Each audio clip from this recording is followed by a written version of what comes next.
Je suis dans la voiture, mon fils est endormi pendant le trajet dans son siège auto, donc là j'attends parce que j'ai pas envie de le réveiller, sinon ça va le décaler dans toute sa routine du sommeil. Je suis assise sur une chaise qui est pas forcément très confortable.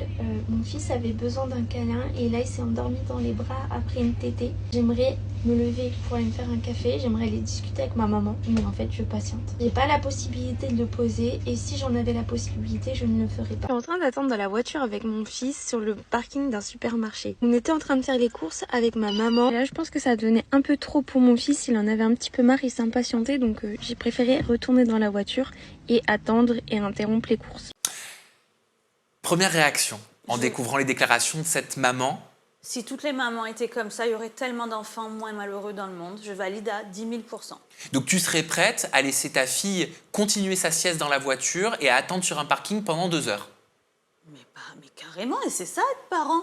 Le sommeil, c'est plus important que tout. C'est la base qui construit un enfant, son cerveau. Moi, ma fille est réglée comme une horloge. Donc, si c'est l'heure de la sieste, c'est l'heure de la sieste. Je ne vais pas interrompre la sieste de ma fille pour faire autre chose. Non, non, la vie tourne autour de ma fille. Tant qu'elle est bébé, et après en grandissant, on s'adapte. Mais là, si ma fille, c'est son heure de sieste, il peut y avoir le pape Jean-Paul X, j'en ai rien à carrer. Je l'adore, ça pourrait être ma meilleure amie. Est-ce que tu penses que c'est à cause des parents que les enfants ont des comportements, les jeunes bébés ont des comportements qui peuvent être problématiques pour les parents? Je pense oui. Et en fait, tu as des parents qui font passer leur bien-être avant. Par exemple, c'est l'heure de la sieste, ah ben c'est pas grave, là je dois aller faire ça, là je dois aller... Wow, mais tu décales tout ton enfant en fait. Wow, ce soir je l'amène au resto. Ben non.